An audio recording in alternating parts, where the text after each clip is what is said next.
Page 503, page number 503, 503 कहते हैं इसे इंग्लिश में।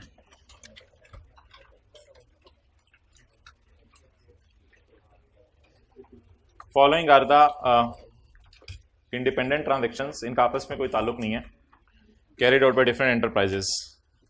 आपने बताना है वैल्यू ऑफ सेल VOS कितनी है, सिर्फ वैल्यू नहीं बतानी, साथ उसकी रीजन भी बतानी है। आपने चीज़ें बेची हैं 8 लाख की एक डीलर को, उसको आपने डिस्काउंट दिया 20% ट्रेड डिस्काउंट, जो कि बिजनेस नॉर्म्स के मुताबिक था, लेकिन डिस्काउंटेड प्राइस जो है वो आपने इनवॉइस पे शो नहीं की। तो डिस्काउंट को माइनस करने की 2 शराइत थी। पहली शर्त ये थी कि डिस्काउंट बिजनेस नॉर्म्स के मुताबिक हो, और दूसरा डिस्काउंटेड प्राइस इनवॉइस के ऊपर लिखी हो। तो जब दूसरी शर्त पूरी नहीं हो रही तो पहली शर्त बेशक पूरी हो भी रही है, तो सेल हम रिकॉर्ड करेंगे 8 लाख पे नहीं, 8 lakh divided by 80 multiplied by 100, 1000 के ऊपर सेल रिकॉर्ड करेंगे, क्योंकि लिखा हुआ है सवाल में द अमाउंट वाज नेट। ये अमाउंट नेट है, ये अमाउंट नेट है, इधर से नजर नहीं आएगा, सेकंड रो में जगह बना लें। The amount was net. चलें जी आगे। तो सेल रिकॉर्ड होगी। So what is the value 1000, state the reason. तो रीजन आप यही बता के आएंगे, as per the definition of value of supply the discount should be normal business practices and should be mentioned on invoice. In this case it is not mentioned in invoice, so it is not allowed. Okay, ज्यादा वैसे तफसील नहीं देंगे, 8 number का सवाल है, हर एक 1.5 marks होगा हर एडजस्टमेंट का। तो मेरे ख्याल से इन एज पर नॉर्म्स लिखने की जरूरत नहीं, वो तो लिखा हुआ है उसने, दूसरी बात बस कर दीजिएगा। पॉइंट 2 फिर करेंगे, अभी रहने दें। अच्छा जी 3 पॉइंट, एडवांस आया 6 लाख रुपए का, तो पैसे आ गए, अभी चीज़ें डिलीवर होनी है 2 महीने बाद, चीज़ें डिलीवर होनी है 2 महीने बाद। तो इसलिए as per the definition of time of supply the supply is recorded. यार हद हो गई, उस क्लास के अंदर 1000 बने हुए हैं सारे, जल्दी करो जो भी करना है। As per the definition of time of supply the supply is recorded when the goods are delivered. चला जाओ 1000 के पास, when the goods are delivered. So in this case the sale will be recorded at the time the goods are delivered, that is the month of April, and no sale will be recorded in the month of February. मार्च की तुम आ गया पहुंची भी sir. Point number 4 तो किसा बेटा point छोड़ें, point 5 4 आप कर लेंगे, थर्ड शेड्यूल वाले।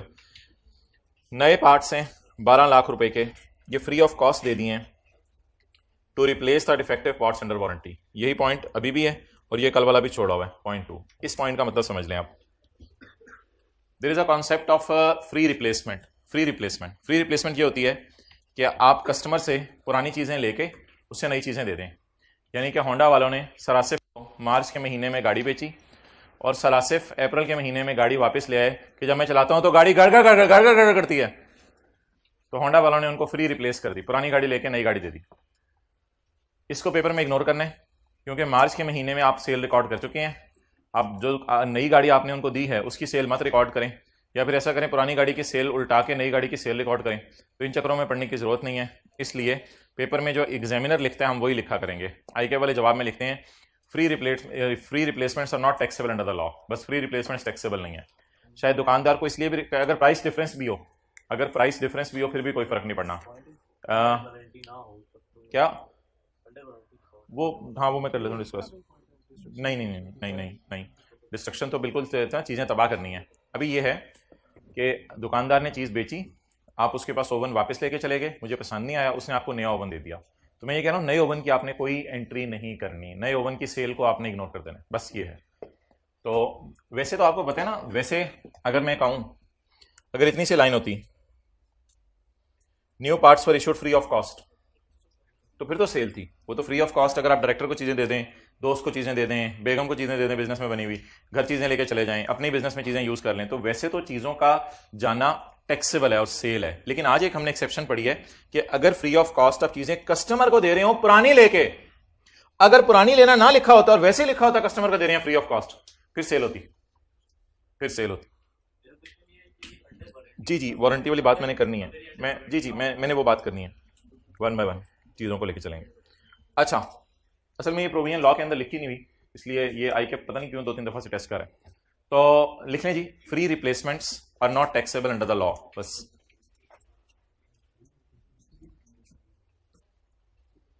अब कोई लॉ की प्रोविजन मैं आपको ढूंढ के नहीं बता सकता। अब्दुल्ला के तीनों क्लासेस में नोट्स मौजूद हैं, जैसे जैसे मैं कहूंगा वैसे ही बांटे जाएंगे, पढ़े हुए इधर कहीं। ओके नेक्स्ट जी। अच्छा जी,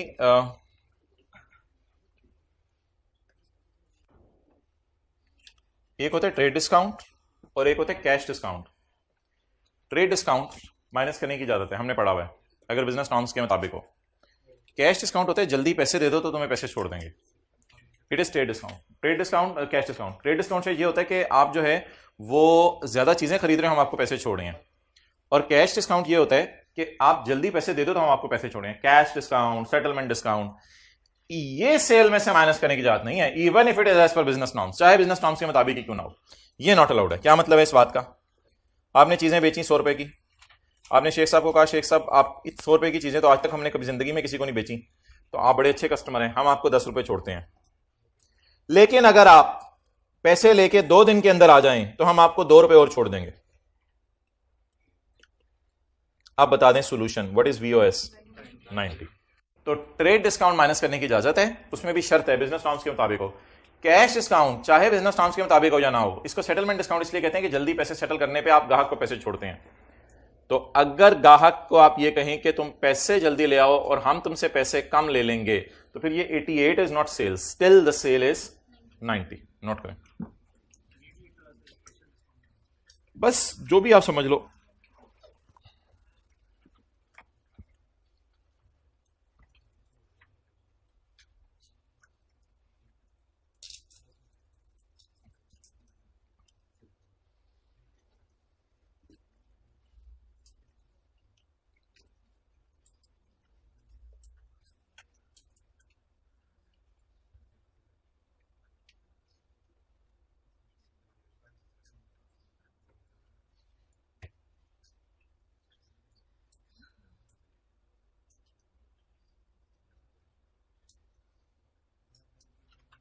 ओके नेक्स्ट, बातें नहीं करनी उधर।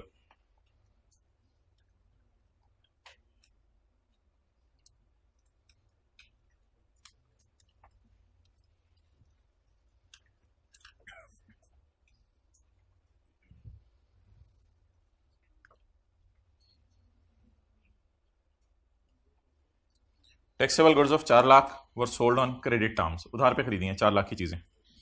और इसमें लिखा यह है कि अगर तुम 2 दिन में पेमेंट कर दोगे, सॉरी अगर तुम 10 दिन में पेमेंट कर दोगे तो हम तुम्हें 2% डिस्काउंट दे देंगे। ये पढ़ा हुआ है F1 में, ये अगर तुम 10 दिन में पेमेंट कर दोगे तो हम तुम्हें 2% डिस्काउंट दे देंगे। लेकिन आम तौर पे हमारे नंबर ऑफ डेज 30 हैं, वैसे हम 30 दिन में पेमेंट लेते हैं, लेकिन अगर तुम 10 दिन में कर दोगे तो तुम्हें हम पैसे छोड़ देंगे। ये मतलब होता है इस बात का। Customer paid the amount with in 10 days, और कस्टमर ने 10 दिन में पैसे ले लिए। आप बताएं टैक्सेबल गुड्स ऑफ 4 लाख, इसमें ये नहीं लिखा हुआ, ये नेट है already, taxable goods of 4 lakh were sold.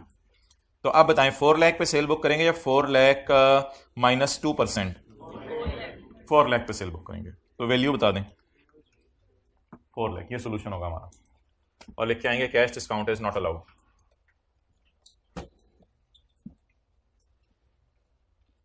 तो ये था जी एडजस्टमेंट 6 में।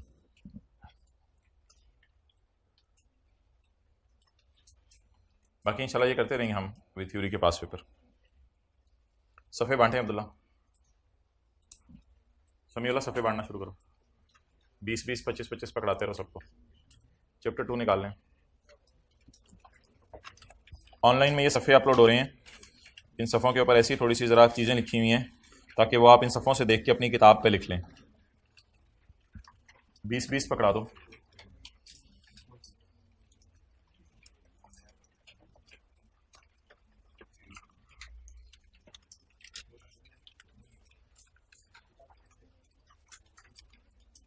क्या बच्चे साथ साथ शाबाश दे रहे हैं आपको?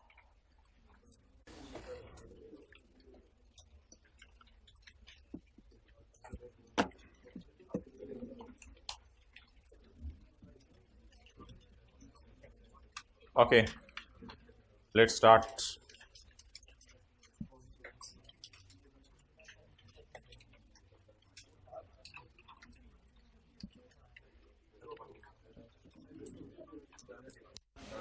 जी किसी को पेजेस ना मिले हों, जो बच गए हैं वो एंड पे तो रख दीजिएगा, हाथ खड़ा रखेंगे तो सफ़ा मिलेगा। अच्छा जी, पार्लियामेंट कहते हैं या आप पार्लियामेंट कहते हैं? पार्लियामेंट, ताकि स्पेलिंग याद आए। पार्लियामेंट, पार्लियामेंट में एक होता है अपर हाउस, एक होता है लोअर हाउस, और एक होता है मीडियम हाउस। अच्छा, अपर हाउस कौन सा है? अच्छा जी, सेनेट। और लोअर हाउस? नेशनल। वॉल्यूम थोड़ा लो रखें। अच्छा, एक हो गया अपर हाउस, एक हो गया लोअर हाउस। और भाई भी आ गए हैं, बड़े टाइम पे पहुंचे हैं, लगता है इनको भिनक पड़ गई थी, चैप्टर 2 शुरू हो रहा है। मुस्कुरा तो दो ना, कोई टीचर को बात किया करे आगे से मुस्कुरा दिया करें, अच्छी लगे ना लगे। अच्छा, अब जी सेनेट में हर सूबे की इक्वल रिप्रेजेंटेशन होती है, और यानी कि हर सूबे के बराबर बंदे बैठे होते हैं। लेकिन नेशनल असेंबली में हर सूबे के बराबर बंदे नहीं बैठे होते, कुछ ऊंचे कद के होते हैं, कुछ छोटे हो सकता है पंजाब के 100 हो तो सिंध के 50 हो। तो नेशनल असेंबली के अंदर जरूरी नहीं हर सूबे के इक्वल रिप्रेजेंटेशन हो। पाकिस्तान में ये 2 बास्केट्स हैं बड़ी बड़ी। एक बास्केट का नाम है FCF, federal consolidated fund. Samiullah सफा नहीं मिलेगा कभी आपको, आप इधर देखो। एक बास्केट का नाम है फेडरल कंसोलिडेटेड फंड। इसमें फेडरल गवर्नमेंट के फंड्स कंसोलिडेट होते हैं। Federal consolidated fund, federal government के फंड्स कंसोलिडेट होते हैं। इस बास्केट में 2 किस्म के पैसे आते हैं। एक तो गवर्नमेंट का रेवेन्यू आता है, जो कि आपको पता है टैक्सेस की फॉर्म पे है। तो गवर्नमेंट जब लोगों से टैक्स लेती है, तो फिर गवर्नमेंट के पास जो है रेवेन्यू आता है।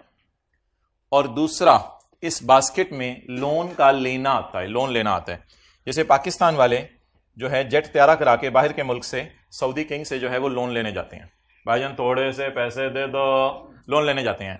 तो इसका तो अब इस बात का मतलब क्या है कि FCF की बास्केट में 2 चीजें होंगी। नंबर 1, एक तो जो गवर्नमेंट का जो रेवेन्यू इकट्ठा हो रहा होगा टैक्सेस की फॉर्म में, और दूसरा जो गवर्नमेंट क्या ले रही होगी, लोन। और एक और चीज होगी, वो होगी लोन की वापसी। लोन की वापसी, लोन की वापसी। हमने चीचनिया को लोन दे दिया और चीचनिया ने वो लोन हमें वापस कर दिया। हमने लोन दे दिया कीनिया को, और कीनिया ने वो लोन हमें वापस कर दिया। हमने लोन दे दिया किसी और कंट्री को, हमने नहीं, चीचू की मलिया जिन पाकिस्तान हमने लोन दे दिया किसी और, इथियोपिया को लोन दे दिया, और इथियोपिया ने हमें लोन वापस कर दिया। जमाना आएगा। तो लोन की वापसी भी इसी अकाउंट के अंदर आएगी। तो इस अकाउंट के अंदर 3 चीजें आएंगी।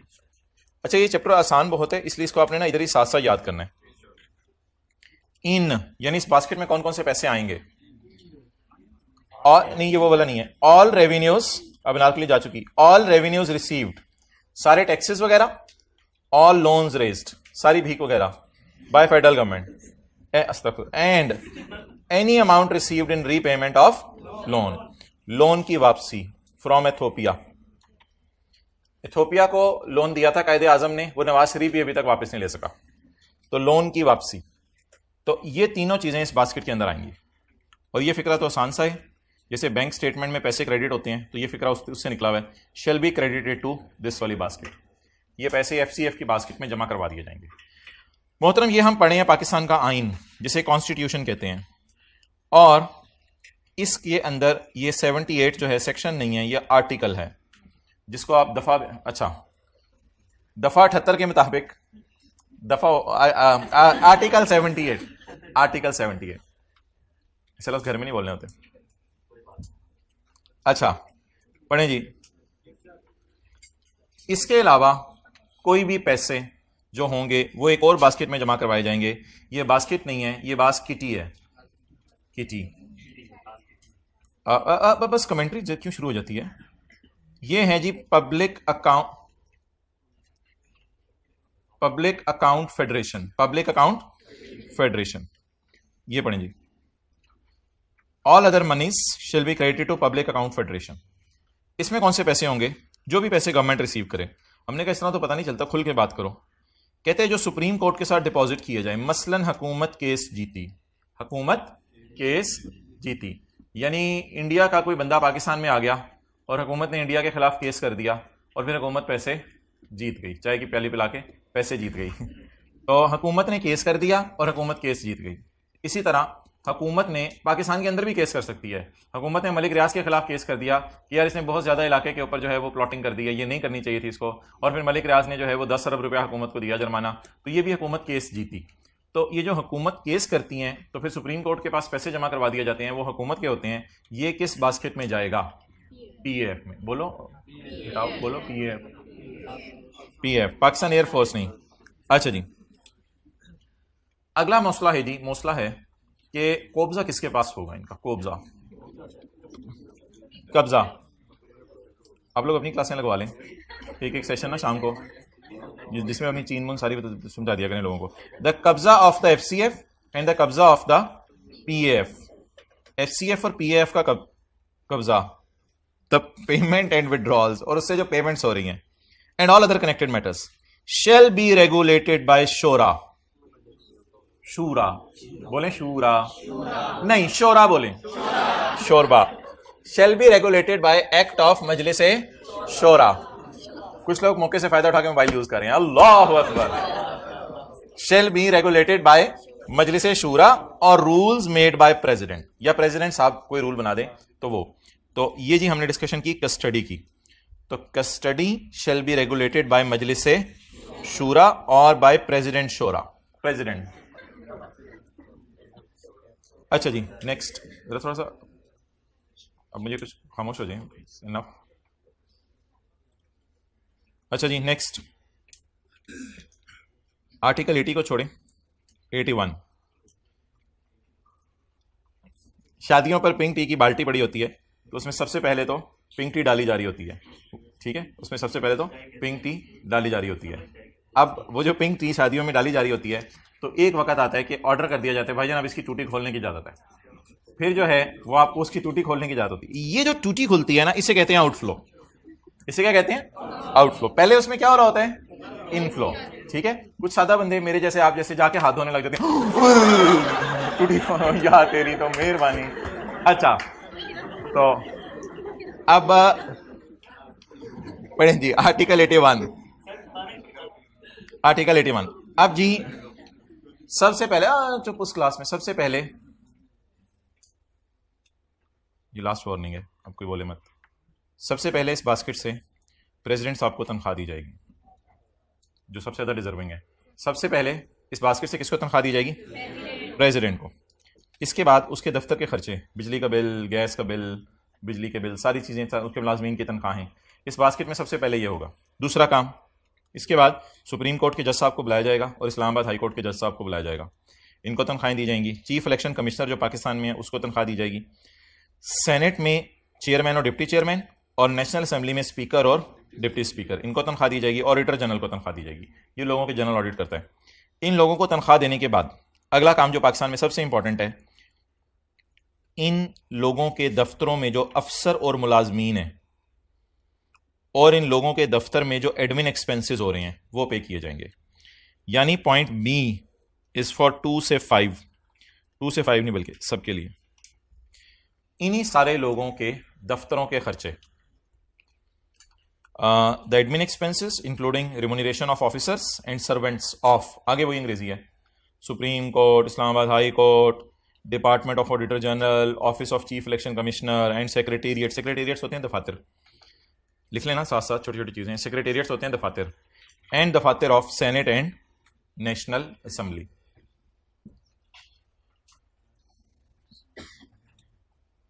उधर क्यों लिख रहे हो, नीचे लिख के दिखाओ ना, एंड दफातर of senate and national assembly.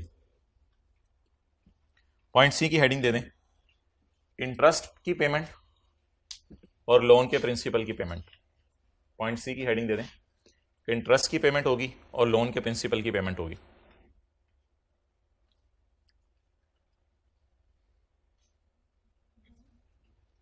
Interest की पेमेंट और लोन के प्रिंसिपल की पेमेंट। चलें जी, debt charges of federal government, मसलन क्या, इंक्लूडिंग इंटरेस्ट, और the repayment of principal of loan, ये कैपिटल इसने ऐसे ही लिख दिया, repayment of principal of loan, वो जो लोन लिया हुआ है लोन वापस करना, ये गवर्नमेंट वापस कर रही है, तो अमेरिका से जो लोन लिया हुआ है अमेरिका को लोन वापस करना है, तो इसी बास्केट में से पे किया जाएगा। इसकी हेडिंग पढ़ें क्या आर्टिकल 81 की, एक्सपेंसेस जो निकाले जाएंगे फ्रॉम एफसीएफ, चार्ज्ड अपॉन, निकाले जाएंगे, खर्चे जो किए जाएंगे, टूटी खोली जाएगी, outflow, and other expenses for raising loans. Other expenses for raising loans हो सकता है कई दफा प्राइम मिनिस्टर साहब पूरी बारात लेके जेट त्यारा लेके लोन लेने चले जाते हैं, तो ये अदर एक्सपेंसेस होंगे for raising loan, and repayment of loan, और लोन के वो तो ऊपर वाली बात होगी, and repayment of loan. Next, मैंने कहा था हुकूमत अगर केस जीत जाए तो इस बास्केट में पैसा आएगा, लेकिन अगर हुकूमत केस हार जाए तो इस बास्केट से पैसा जाएगा। Amount paid for any judgement or order against Pakistan, इसका मतलब है हुकूमत हारी, ना मैं हारा ना तू हारा, हुकूमत हारी, हारी हारी हारी। हारी किसे कहते हैं? जो जमीन काश्त करते हैं, लेकिन ये दूसरा वाला हारी है।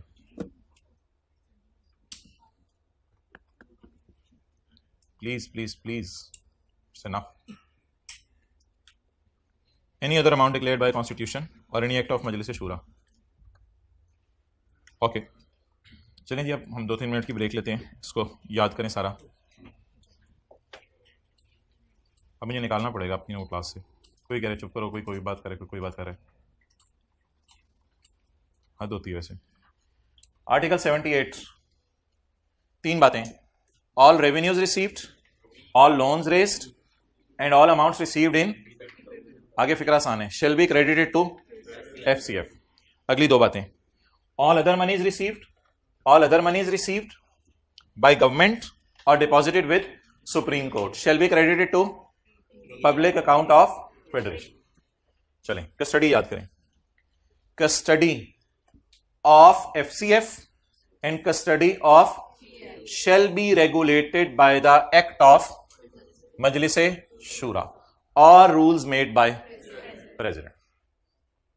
अच्छा, प्रेसिडेंट की तनख्वाह, सुप्रीम कोर्ट के जजेस की, हाई कोर्ट के जज की, चीफ इलेक्शन कमिश्नर की, सेनेट के 2 बंदों की, नेशनल असेंबली के 2 बंदों की, ऑडिटर जनरल की, और इनके दफातर के और खर्चे। इसमें जरा याद करना पड़ेगा आपको point C, debt charges number 1, number 2 including interest, number 3 including repayment of loan and any other expenses for raising loan and repayment of debt, amount paid for any judgment against Pakistan। चलें जी, जल्दी जल्दी जल्दी इधर याद करें, start करें। all revenues received, all loans raised or any amount in the repayment of a loan shall be credited to FCF। number 2, all other monies received by federal government or deposited with Supreme Court shall be credited to custody shall be regulated by act of मजलिस शूरा और president. वैसे हम भी इस तरह अपने जमाने में याद करते थे, जल्दी याद हो जाता था। आप लोग पता नहीं क्यों इन चीजों को सर पे चढ़ाया हुआ है, सर पे चढ़ाएंगे तो चढ़ेंगी चीजें फिर सर पे। प्रेसिडेंट की तनख्वाह, नेक्स्ट जजेस of supreme court and Islamabad high court, chief election commissioner, chairman, speaker, auditor general और उनके दफ्तरों की तनख्वाहें। अगली चीज आसान है, debt charges including interest, including repayment of capital and other payments और amount paid for a case against Pakistan. चलेंगे, ये 3 चीजें याद होंगी। इनको ना एक नाम दिया जाता है, एक्सपेंसेस चार्ज्ड अपॉन एफसीएफ। ये वो खर्चे हैं जो एफसीएफ की बास्केट से टूटी खोलकर किए जाएंगे। इन खर्चों का नाम है आर्टिकल 81 वाले खर्चे। आर्टिकल 81 वाले खर्चे, एक्सपेंडिचर्स, इसकी इंग्लिश याद करनी पड़ेगी आपको, expenditure charge upon FCF, FCF पर चार्ज किए गए खर्चे। ओके,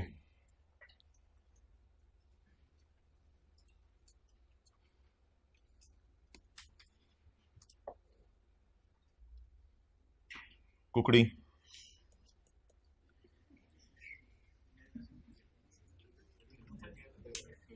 क्या चीज? कुकड़ी, हैन ले, बोले बोले, अब सही हो गया? गोल होता जा रहा है।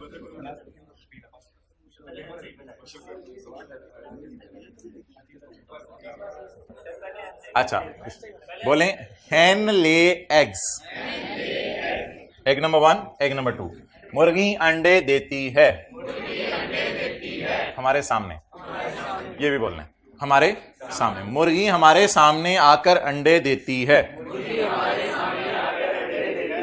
मुर्गी गिव्स अंडे इन फ्रंट ऑफ अस। मुर्गी ले एग्स। अच्छा, फेडरल गवर्नमेंट में साल में एक दफा दिया करेगी।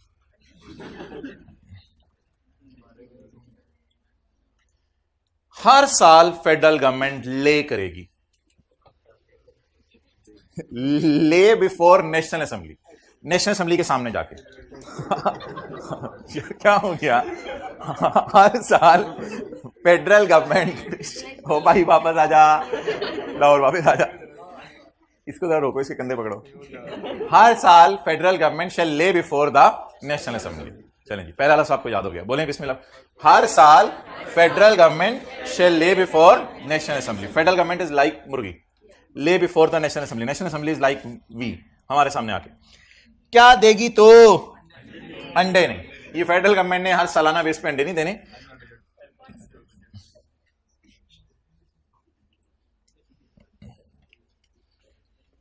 एक स्टेटमेंट देगी ये, इस स्टेटमेंट का नाम है एनुअल बजट स्टेटमेंट।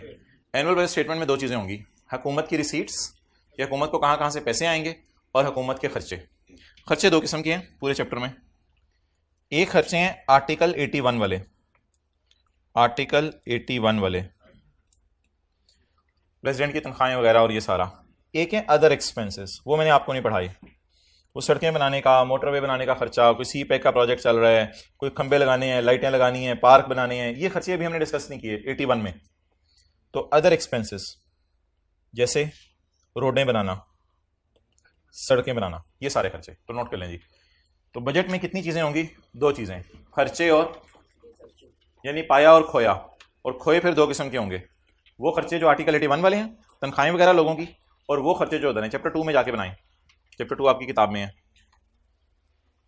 और आपकी किताब चैप्टर 2 नहीं। तो भाईजान पत्ती कितने किलो की पैकिंग में मिल रही है? 1 किलो पत्ती। पत्ती 900 रुपए किलो।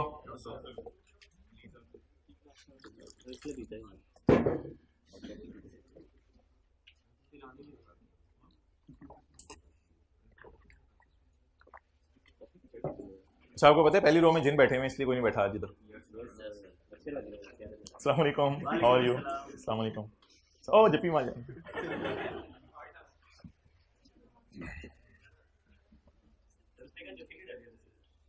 अच्छा जी, समीउल्लाह जरा पहली रो में आए, जिनों के साथ बैठे आए इधर, आज देखें, जिंदगी करीब से देखें।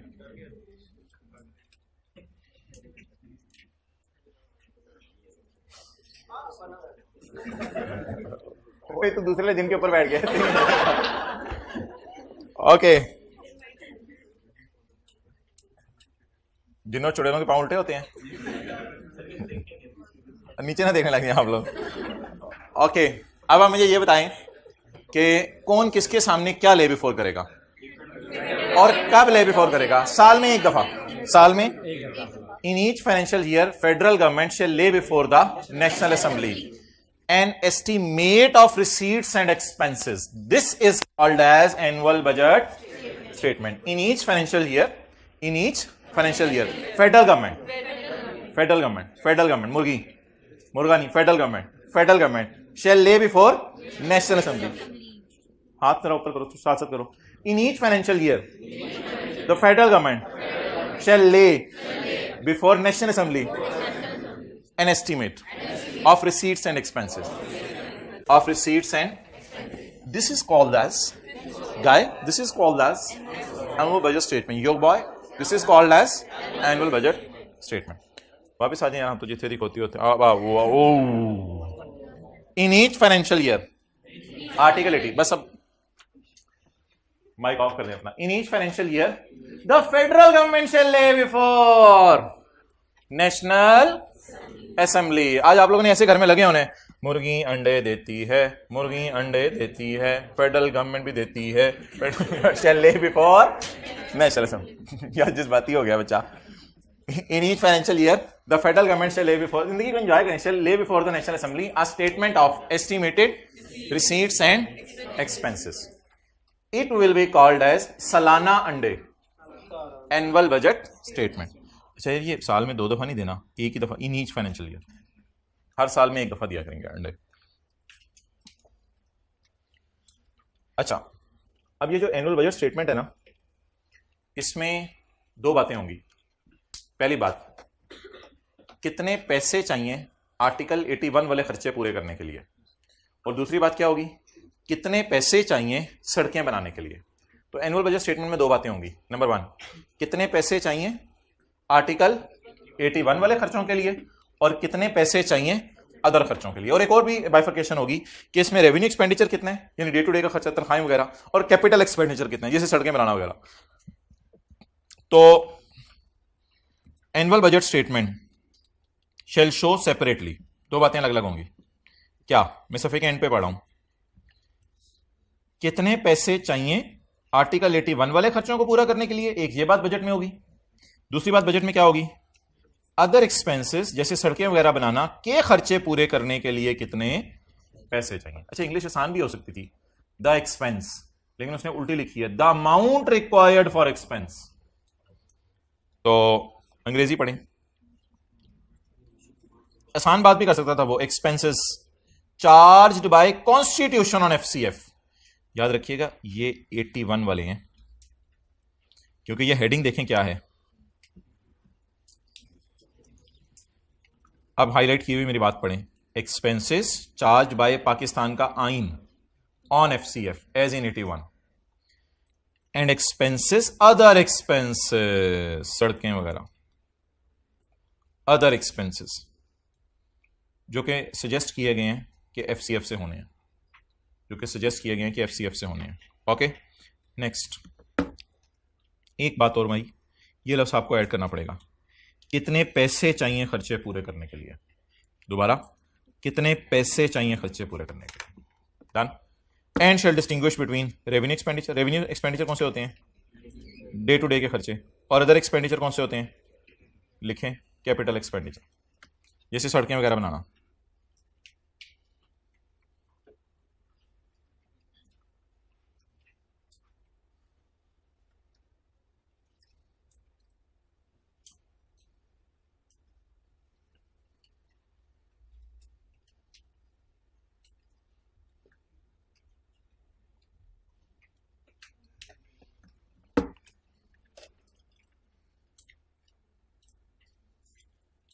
ओके आगे बढ़ेंगे। इसके बाद क्या होगा,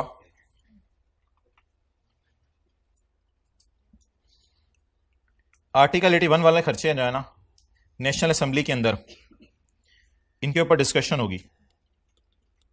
आर्टिकल 81 वाले खर्चों के ऊपर नेशनल असेंबली में डिस्कशन होगी कि प्रेसिडेंट की कितनी तनख्वाह रखी जाए, चीफ इलेक्शन कमिश्नर की कितनी तनख्वाह रखी जाए, लेकिन डिस्कशन के बाद वोटिंग नहीं होगी। डिसाइड करने की पावर गवर्नमेंट के पास ही होगी, जिस पार्टी के पास हुकूमत है। डिस्कशन होगी, वोटिंग नहीं होगी। का मतलब यह है कि मैं आपसे राय ले लूं कि एक्स्ट्रा क्लास करनी है या नहीं करनी, सारे अपनी राय दे दें, ये होगी डिस्कशन। फिर मैं एंड पे हाथ खड़े करवाऊं ना करवाऊं वो मेरी मर्जी है, वो मैं खुद मर्जी डिसाइड करूंगा। आपसे सिर्फ राय लेने का फायदा ये होगा कि मैं किसी अच्छे नतीजे पे पहुंचूं। तो डिस्कशन होगी इनके बारे में, लेकिन इनके बारे में वोटिंग नहीं होगी। और ये तो आप सबमिट कर देंगे before national assembly. National assembly के सामने आप सबमिट कर देंगे ये खर्चों की detail for raising grant. National assembly को कहेंगे अब आप हमें राय दो कि कैसे ग्रांट इकट्ठी की जाए। ग्रांट होता है चंदा, पैसा, कैसे चंदा इकट्ठा किया जाए कि सड़कें बन जाए। अब आप इसमें अपने मशवरे दो। इसमें शायद वोटिंग भी हो जाए कि अब ये कितने पैसे देने हैं, कितने नहीं देने। तो ये 2 बातें लिख लें।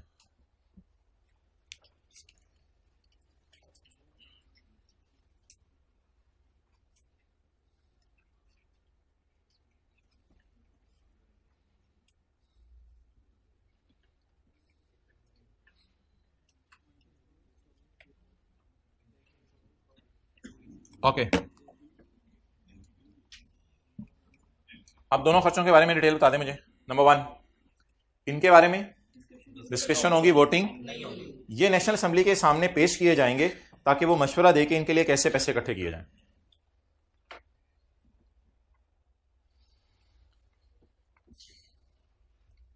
एक्सपेंसेस चार्ज ऑन एफसीएफ, ये ना वो 81 वाले हैं।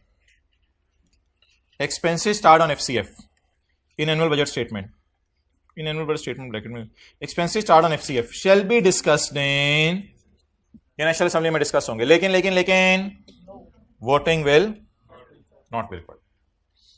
और अगली बात, अदर एक्सपेंसेस, ये कौन से हैं? सड़कें बनाना। अदर एक्सपेंसेस शेल बी सब में, वो जरूरी नहीं कैपिटल और सड़कें बनाने के अलावा खंबे वगैरह बिजली के बिल भी हो सकते हैं हुकूमत के, कोई मसला नहीं और इसके। Other expenses shall be submitted to national assembly for raising चंदा, ग्रांट इकट्ठी की जाए इनके लिए।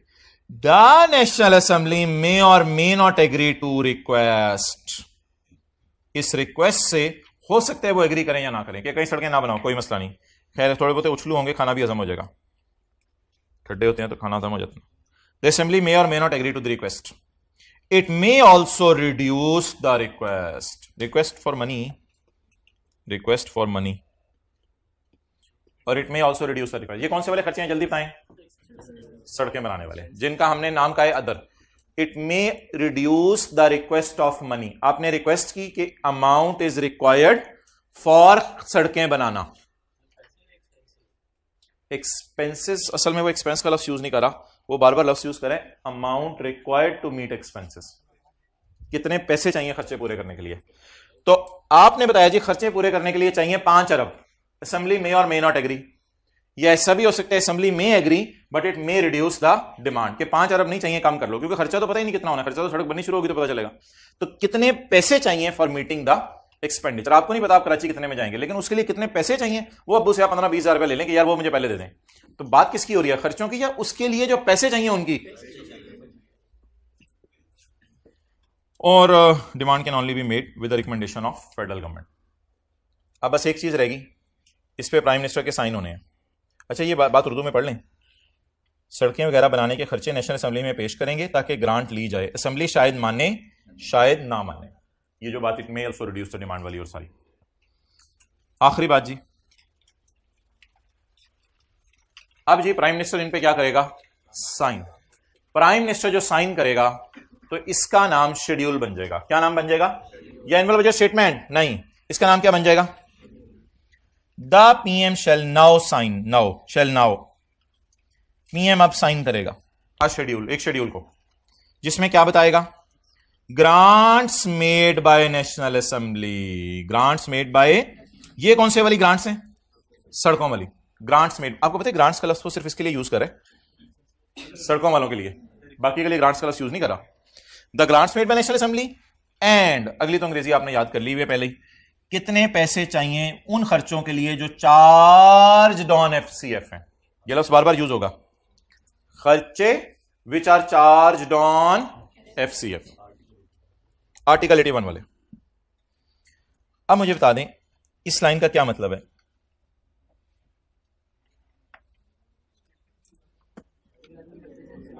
लिखें, पीएम जिस शेड्यूल पे साइन करेगा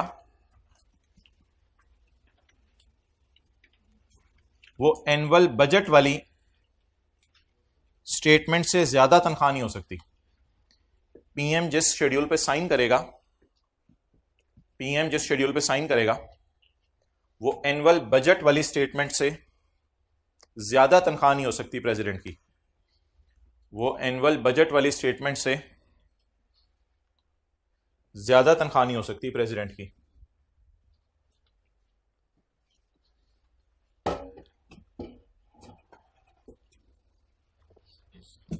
प्रेसिडेंट तो मैंने ऐसे ही बोल दिया, तनख्वाह तो और भी लोगों की है, सिर्फ एक मिसाल दे दी। आप बताएं जी इस बात का मकसद, अगर डिसाइड हुआ एनुअल बजट स्टेटमेंट में ये तनख्वाह है प्राइम प्रेसिडेंट की 3 लाख रुपया, अब पीएम 3,20,000 रुपये साइन नहीं कर सकता, 2,80,000 कर सकते हैं, 2,50,000 कर सकते हैं, लेकिन 3 लाख से ज्यादा नहीं कर सकता। अब किसके साइन हो गए? पीएम के। अब आखिरी काम रह गया है कि पीएम का साइन हुआ हुआ सफा दोबारा ले जाए नेशनल असेंबली में, लेकिन अब नो वोटिंग नो डिस्कशन, अब डिस्कशन भी नहीं, सिर्फ बरकत के तौर पे पेश कर दे सफा, ताकि पता चल जाए कि पीएम ने इस पे क्या कर दिया, साइन कर दी। ये पीएम के ऊपर एक चेक होगा कि मेरा सफा दोबारा भी नेशनल असेंबली में पेश होना है। अब मुर्गी को कहीं दोबारा अंडा दे, द ऑथेंटिकेटेड शेड्यूल, अब इसका नाम क्या बन जाएगा बोले, मोबाइल नहीं, अब इसका नाम बन जाएगा authenticated schedule, shall be again lead before the, again ना लिखें क्योंकि उस सफे का नाम शेड्यूल है, उसका नाम बजट था, shall be laid before the national assembly, it shall not be open for, it shall not be open for votes, ना डिस्कशन होगी ना वोट होगा। चलें इट्स ओवर, ये 3-4 अब ये लाइनें कुछ पढ़ा के मैं क्लोज कर रहा हूं क्योंकि फिर न्यूमेरिकल शुरू करते हैं अब सेल्स टैक्स का। लेकिन अब यहां तक जरा ज़बानी याद करें, पहले शुरू करें 80 से शुरू करें। बोलें जी, in each financial year the federal government shall lay before national assembly, क्या lay before, a statement of estimated receipts and expenses, it will be called as annual budget statement, it will show separately, पहले highlight वाला पढ़ें, it will show separately expense, जरा दूसरी class में ना बोलें जरूर लेकिन प्लीज आहिस्ता थोड़ा सा, expenses charged by constitution, expenses charged by constitution, the annual budget statement shall show separately other expenses, the, लेकिन एक लफ्ज बीच में आपने पहले और डालने, amount required to meet expenses, ये हो गई जी एनुअल बजट स्टेटमेंट। नेक्स्ट किसी को याद हो, एक्सेलेंट, एक ने जवाब दे दिया है। अब इनके बारे में डिस्कशन होनी है, वोटिंग, दीज शैल बी क्या कहते हैं, submitted before national assembly for raising grant, अगली बात यह है, आसान हो गया, पढ़ें, एक्सपेंसेस चार्ज ऑन एफसीएफ, ये कौन से वाले हैं, 81 वाले, shall be discussed in a voting will, however other expenses shall be submitted to for raising the assembly may और may not, it may also reduce the demand, the demand can only be made with the suggestion of federal government. अगला किसी को याद हो, the PM shall sign a schedule, याद करें, the PM shall sign a schedule, इसमें वही दो बातें, number 1 grants made by national assembly for सड़कें, grants made by national assembly for सड़कें, and amount required for expenses charge on FCF, ये पैसे उससे ज्यादा नहीं हो सकते जितने पहले असेंबली में डिस्कस हुए थे। और आखिरी बात, ये जो सफा बने, shall again be laid before the national, it shall not be open for और not be open for vote, ये तो ऐसे ही उसने लिखा हुआ है, expenses from FCF shall be considered as authorised when ऊपर वाला सारा तरीका इज फॉलोड, जब ऊपर वाला सारा तरीका फॉलो होगा तभी एक्सपेंस समझा जाएगा ऑथोराइज है, वरना नहीं। ओके, 2 मसले जी और उनका आसान सा हल, अब पिछली बातें सारी खत्म होगी। सेहत के लिए पैसा रखा था 10 अरब, कोरोना आ गया तो ज्यादा पैसा लेना पड़ा, या जंग के लिए पैसा नहीं रखा हुआ था और जंग के लिए पैसा इकट्ठा करना पड़ गया, इन दोनों सूरतों में एक बजट आएगा जिसका नाम होगा, बोलें, सप्लीमेंट्री एंड, अगर किसी सर्विस के लिए पैसा अड़ जाए या न्यू सर्विस के लिए पैसा चाहिए तो क्या करें, अंग्रेजी वही आपने याद की हुई है, if in a financial year it is found blah blah blah, government shall lay before the, अब क्या उनसा अंडा देंगे और इस अंडे का नाम क्या होगा, मेहमान आ जाए तो मुर्गी को रिक्वेस्ट करनी पड़ती है, मुर्गी प्लीज एक और, तो government shall lay before the national assembly supplementary और एक्सेस बजट। आगे अंग्रेजी तो आसान है, if in a financial year it is found that authorised expense for a service is insufficient, सेहत के लिए खर्चा कम पड़ गया और खर्चा फॉर अ न्यू सर्विस, जंग, खर्चा for a new service is required which is not included in, अच्छा क्या मैं ये कह सकता हूं कि इनसफिशिएंट का मतलब पॉइंट बी है,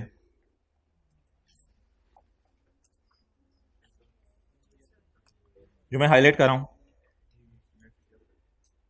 खर्चा एक्सीड ग्रांट, खर्चा एक्सीड, अब्बू ने आपको ग्रांट किया 5000, आपने बुक ली 6000 की, खर्चा एक्सीड ग्रांट, ऐसा हो सकता है। इसको क्या कहते हैं कि पैसे हुकूमत के पास पड़े हुए या इनसफिशिएंट हो गए हैं, तो आगे इनसफिशिएंट का मतलब लिखा हुआ है बस, तो डेफिसिट जो मर्जी कह दो, the federal government can authorise the expenses from FCF for this again lay before the national assembly, अंडे जाके दें दोबारा।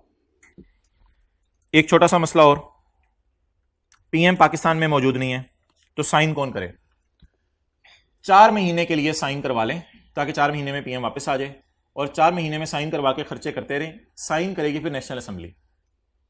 नेशनल असेंबली से मुराद है अब नेशनल असेंबली में जो भी फिर चेयरमैन या जो भी हो वो आपस में मशवरा करके किसी को तय कर देंगे, वो फिर डिसाइड कर देगा। तो आप बता दें, शायद पीएम पाकिस्तान में नहीं, तो साइन किससे करवाएं? The national assembly. बात खत्म होगी। फिर वोटिंग वगैरह कर लें और नेशनल असेंबली डिसाइड कर ले किससे साइन करवाने हैं वोट करके। The national assembly can make चंदा फॉर अंदाजन खर्चे for a part of a financial year. पूरे साल का अप्रूवल देगी या for a part of a financial year, not more than if authentication. Authentication का क्या मतलब है? Sign. If sign of schedule is pending. Sign क्यों पेंडिंग है? बिकॉज पीएम गायब, क्योंकि पीएम गायब है। हमारा पीएम दे दो, हम पीएम ढूंढ रहे हैं। अच्छा, कैसा हो सकता है कि पीएम भी ना हो और नेशनल असेंबली भी ना हो? हाँ, नेशनल असेंबली डिसॉल्व हो जाती है और हुकूमत फौज के हाथ में आ जाती है, तो फिर कौन साइन करे? ऑब्वियसली फौज के हाथ में ये, तो फौज साइन कर देते। ऐसा भी हो सकता है नेशनल असेंबली डिसॉल्व हो जाए सारी। अब वह सिनेरियो पढ़ें, नेशनल असेंबली ही नहीं, ही कितना गलत लिखा हुआ है वैसे उर्दू में, नेशनल असेंबली ही नहीं। अगर नेशनल असेंबली क्या हो जाए? The federal government. आमतौर पे पाकिस्तान के कल्चर में सामने रखें तो आईकैप के हाथ में आ जाती है हुकूमत, सॉरी फौज के हाथ में आ जाती है। आप अगर आईकैप प्रेसिडेंट बने तो हुकूमत पे कब्जा करेंगे फौज को साइड पे करके?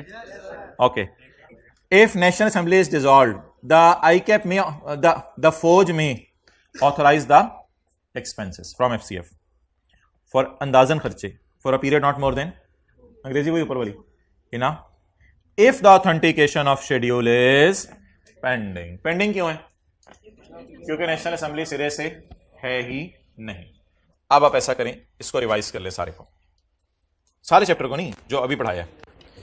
If in a financial year it is found authorised expense for a services insufficient और expense for new services required. इसको एक और एंगल से पढ़ें, और एक्सपेंस एक्सीड ग्रांट तो the federal government can lay before the national assembly. और अगर पीएम नहीं है तो नेशनल असेंबली साइन कर दे, और अगर नेशनल असेंबली ही नहीं है तो फेडरल गवर्नमेंट साइन कर दे। चैप्टर 21 निकालने, पेज नंबर 492। ये शायद मैं आपको जिंदगी का आखिरी या सेकंड लास्ट में मेडिकल करवा रहा हूं बस सेल्स टैक्स का। Page 492,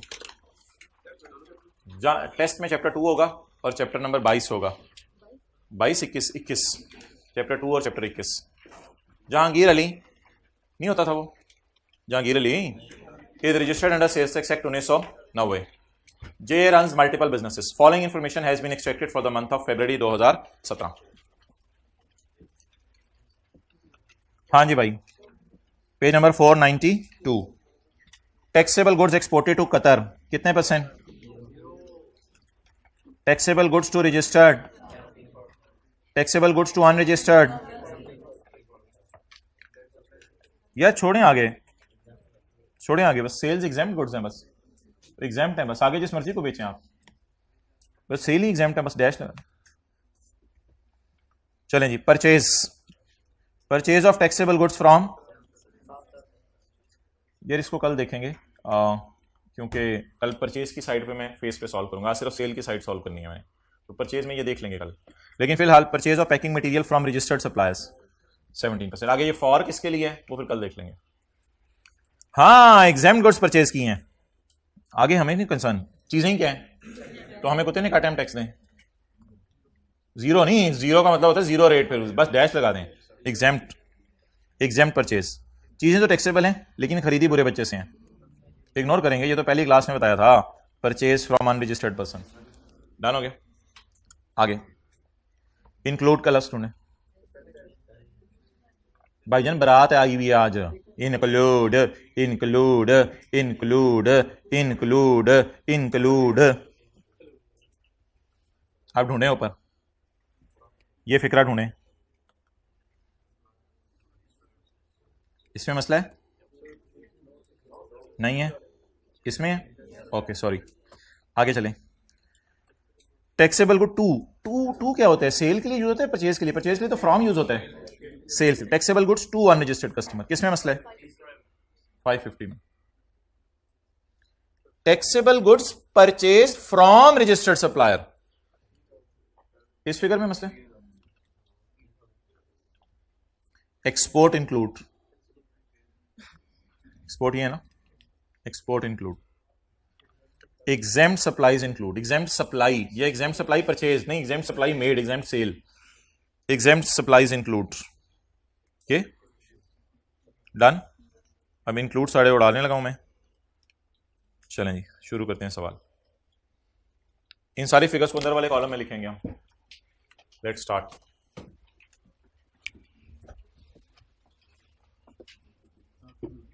working to apportionment, working 3। यार आपका मुंह पक नहीं गया इनपुट आउटपुट बोल बोल के? नहीं पका। Sales to registered, sale to unregistered, apportionment taxable 0 exempt, sale input के लिए ना 3 लाइनें छोड़िएगा, और इनपुट मशीन इनपुट के लिए 3 लाइनें छोड़िएगा। समझ आया ना, कल भी ये किया था। चलें जी let's start. Goods exported to Qatar. मेरे ख्याल से ना इनको थोड़ा सा अंदर करके लिख लें क्योंकि इसमें अदर इंफॉर्मेशन में ना मसला है। Goods exported to Qatar, taxable goods to registered है 750 और टैक्सेबल गुड्स टू अनरजिस्टर्ड है 550। सेल रजिस्टर्ड बोलें और सेल अनरजिस्टर्ड 550। जल्दी करें यार, जल्दी करें, नोट करें। चपेड़ खानी यार, नोट करना यार। पीछे कॉपी पीछे जाओ, ले आओ, उधर जाने उधर चले जाओ।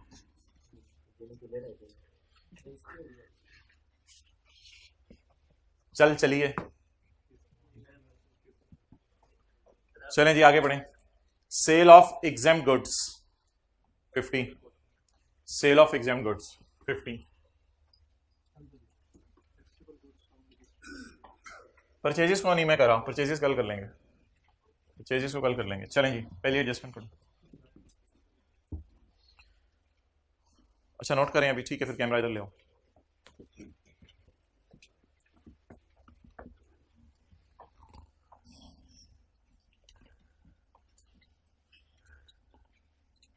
किसी ने उठाया ही नहीं क्योंकि ऐसे वो टीचर ने आगे कहा मेरी आंख नहीं खुली इसलिए आज मैं 2 घंटे लेट हो गया। फिर आप लोग क्यों होते हैं या point number 1, sale of taxable goods to registered customer include ₹2 lakh sold to जानने वाला at a special discount of 25%, sold at a special discount of 25%। तो ये फिगर किस पे पड़ी है? आम हालात में डिस्काउंट कितने हैं? अभी तक लोग नोट करें एडजस्टमेंट को लिफ्ट नहीं करा रहे, हालांकि एडजस्टमेंट को तो लिफ्ट करानी होती है। तो बताएं जी सेल किस पे पड़ी है? इंक्लूड 2 लाख सोल्ड टू जानने वाला एट 25% डिस्काउंट। ये है जी रॉन्ग फिगर, ओरिजिनल फिगर निकलवाएं। 2 lakh divided by multiply by 90, 240। अब रॉन्ग फिगर लिख लें 2 लाख और अपनी किताब पे ओरिजिनल फिगर लिख लें 240।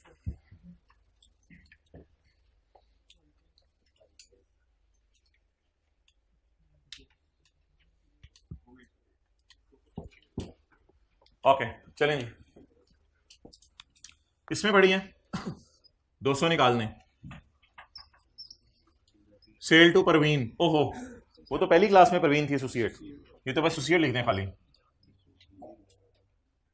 240 कमाल कर दिया आपने, 240। चलें जी आगे। लेला सुना हुआ आपने? लेला, अच्छा लेला का एक भाई आ जाएगा। Point 2, taxable goods sold to unregistered customer include इसमें पड़ा है sale to cottage industry in Bela, पता नहीं बलोचिस्तान में है शायद, तो बोल बेला, बेला इज इन बलोचिस्तान। तो बता दें ये कॉटेज इंडस्ट्री को हमने चीजें बेची हैं।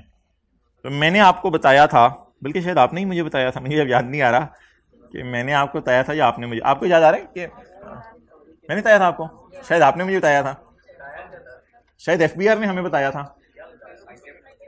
आई कैप तो नहीं, अब एफबीआर लॉ बनाते हैं, आई कैप ने क्या लॉ बनाना है बेचारे ने, तो एफबीआर लॉ बनाते हैं। एफबीआर ने शायद हमें बताया था पेज नंबर 453 पर, थोड़ी सी तारें ले लो, तारों वाला लगा हुआ था, तारें ले लो। तो एक बंदा आया था बुरा बच्चा, हमने उसकी जान ले ली थी, 100 वाली तार 120 में बेच दी थी। फिर जब तारें बेचने लगे तो कॉटेज इंडस्ट्री को हमने 100 वाली तार 117 की बेची थी। तो याद रखिएगा जब आप as a businessman cottage industry को चीजें बेचें तो आपने 117 की बेचनी है, वो तो कॉटेज इंडस्ट्री की अपनी सेल एग्जाम्प्ट है जो खुद वो बेचे। तो होंडा वाले अगर कॉटेज इंडस्ट्री को गाड़ी बेचें तो 117 की बेचेंगे, बिल्कुल कोई मसला नहीं। 117 ये नहीं कि 100 की बेच देंगे, लूट में जीवी है, छोटी सी इंडस्ट्री 100 रुपए की गाड़ी खरीदी 117 की मिलेगी उसको। तो बता दें जी वायर सेलर ने जब तारें बेची थी कॉटेज इंडस्ट्री को, तो cottage industry was liable to be registered या not liable to be registered? तो इसलिए हमने इसे 100 वाली तार कितने की बेची थी। और अगर वायर सेलर तारें बेचते सर आसिफ को, एजुकेशनल इंस्टीट्यूशन को, हॉस्पिटल को, तो ये लोग भी लायबल टू बी रजिस्टर्ड, क्योंकि ना ये मैन्युफैक्चरर, ना ये इंपोर्टर, ना ये डीलर, ना ये रिटेलर, ना ये इंपोर्टर, ये तो टीचर, तो ये एंड कंज्यूमर है। तो एक सवाल भी था जो संडे को होमवर्क में दिया था, जिसमें 2 सवाल थे, एक में लिखा होता सेल टू एंड कंज्यूमर। तो आप एंड कंज्यूमर को अगर चीजें बेचें तो 100 वाली चीज 117 की बेचेंगे, 120 की नहीं, because he it not liable to be. तो ये दोनों बुरे बच्चे नहीं है, इसलिए आप इनको 100 वाली चीज 100 की बेच दें, 117 की पढ़ें okay. Taxable sales to unregistered customer includes goods worth rupees, ये to cottage industry. Page number कौन सा लिखा है आपने कॉटेज इंडस्ट्री को ऑनलाइन करके, जो हमने दिखाया अभी, पेज 453। क्या करूं जी, अगर इसको सेल टू अनरजिस्टर्ड में पड़ा रहने दिया तो पड़ा रहने की वजह से एंड पे इस पे लगेगा टिको, जब टिको लगेगा तो इस पे क्या लग जाएगा 3%। तू यहां से जा -200, अदर डालें इधर, अदर, ये सेल टू रजिस्टर्ड नहीं है, others, sale to Lela, sorry Bela, cottage industry in Bela, Lela, मेला। हमें कैसे पता चलेगा क्या कि बेला पाकिस्तान में है या नहीं? इसका एक आसान हल है, आप दुनिया के 250 मुल्क हैं उनके नाम जाके पढ़ लो, क्योंकि पाकिस्तान के सारे इलाकों के नाम नहीं पढ़ सकते। 5-7 मिनट निकालना, दुनिया के 250 मुल्क हैं उनके नाम पढ़ लेना। Okay, sale to cottage industry in Bela 200, done जी। इसको कहते हैं रिक्लासिफिकेशन जी। ठीक है, लेकिन पता होना चाहिए वैसे। आगे चलें, आगे मेरे पास कोई हल नहीं है चीजों का, आगे पढ़ें। The rest of the goods, figure बताएं, the rest of the goods, ये बड़ी मजे की एडजस्टमेंट थी। The rest of the goods, देखें इधर, अनरजिस्टर्ड बातें होगी, चलें ठीक है, इधर आप देखें, अनरजिस्टर्ड को सेल कितनी की 500 में से 220 कॉटेज इंडस्ट्री को, द रेस्ट 350, रेस्ट के ऊपर लिखें 350, बकाया बैलेंसिंग बची कुची द 350। अबे ये किसको बेची रहे तूने? द बकाया goods were sold to a तालीमी इदारा इन जोब, ये भी बलोचिस्तान में है। तो बकाया चीजें आपने किसी तालीमी इदारे को बेच दी हैं जो जोब के अंदर है। चलें जी आगे चलें। तालीमी इदारा हो या मैं और आप हों और हमें चीजें दुकानदार बेचे और दुकानदार हमसे रजिस्ट्रेशन नंबर पूछे, तो हम हंस हंस के दुकान के कारपेट पर लोटपोट होंगे। हम कहेंगे I am not liable to be registered. दुकानदार उठाएगा कारपेट साफ दुकानदार उठाएगा, उठा के कहेगा पुत्र ठीक है यार कोई मसला नहीं, you are not liable to be registered. Carpet क्यों तुम जो है वो you are not liable to be registered. इसलिए बता दें, अगर एक बिजनेसमैन सेल कर दे ऐसे बंदे को जिसने आगे बेचनी नहीं है चीजें और बस इस्तेमाल करके जब खराब हो जाए तो फेंक देनी है, तो educational institution manufacturer, retailer, wholesaler, dealer, importer है, तो इसका मतलब एजुकेशनल इंस्टीट्यूशन को अंडरलाइन करके लिखें एंड कंज्यूमर।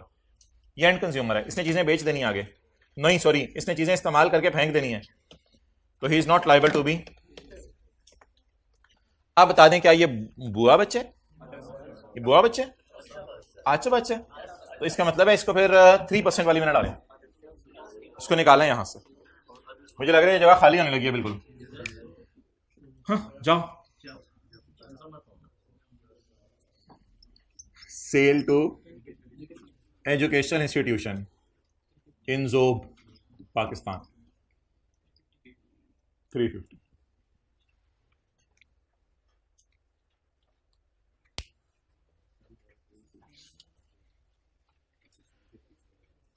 ओके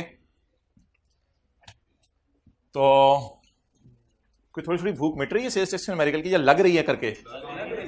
अच्छा, बकाया गुड्स आपने बेची हैं किसी तालीमी इदारे को जोब में, तो इस सेल के ऊपर आप फर्दर टैक्स नहीं लगाएंगे, दोनों पे 3% नहीं लगाएंगे, तो इनको रिक्लासिफाई कर दिए, दोनों रिक्लासिफिकेशन के एडजस्टमेंट्स थी।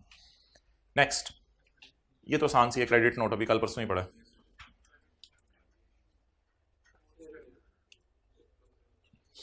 समझ आ गया?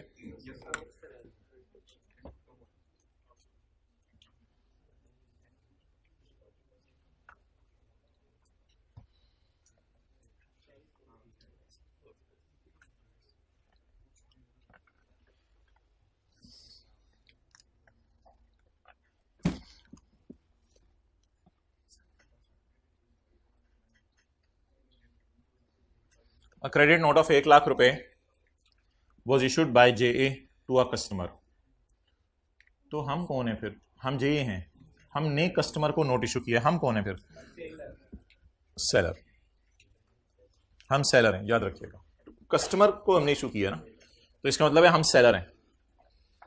ओके, हमने अपने कस्टमर को कोई नोट इशू कर दिया, इस नोट का नाम क्या है? Credit note.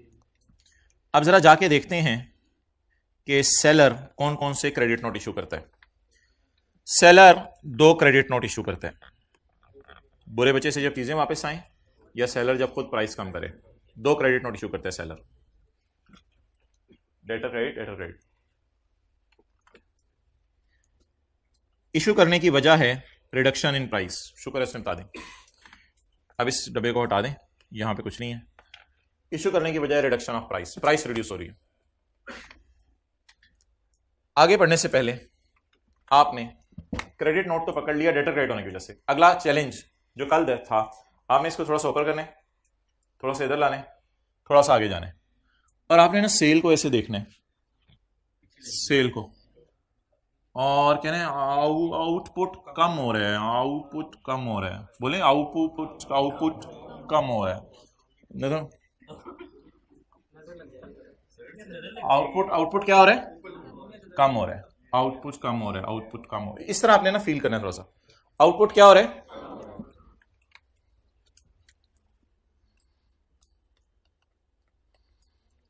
आउटपुट कम हो रहा है, यानी गवर्नमेंट को आपने नुकसान देना है। ठीक है, आउटपुट कम हो रहा है, गवर्नमेंट को आपने नुकसान देना है, जान ले लें गवर्नमेंट की।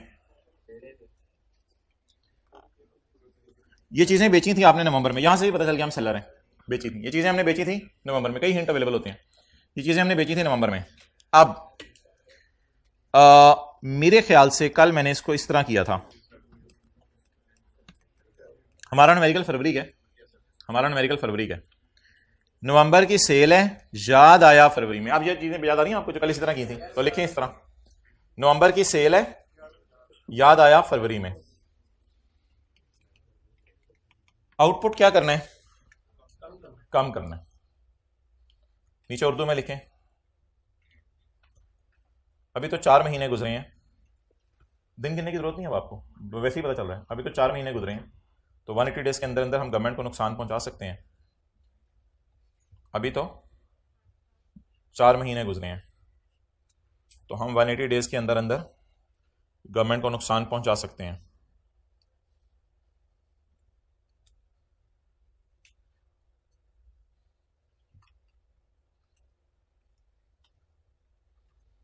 ओके, आए चले गवर्नमेंट को नुकसान पहुंचाएं, उठें यार, गवर्नमेंट को नुकसान पहुंचाएं। किस वर्किंग में जाऊं? मैं सिर्फ एक लाइन हाईलाइट कर देता हूं ताकि मसला खत्म हो जाए। सेल रिड्यूस करने जा रहा हूं, बस ये हाईलाइट करें, सेल रिड्यूस करने जा रहा हूं। वर्किंग वन या थ्री, वन तो परचेज के लिए होती है, सेल कम करने जा रहा हूं, वर्किंग 3 में कम कर दें। लेस सेल प्राइस में रिडक्शन कितना? लेकिन इससे तो हुकूमत को नुकसान हो जाएगा। बोले होने दें। क्यों होने दें? अभी तो 180 दिन नहीं गुजरे ना, तो हम हुकूमत को नुकसान पहुंचा सकते हैं कितने दिनों में? फिर भी वही बात, तो जो सवाल कहेगा फिर इसमें से कर देंगे। अच्छा जरी बात।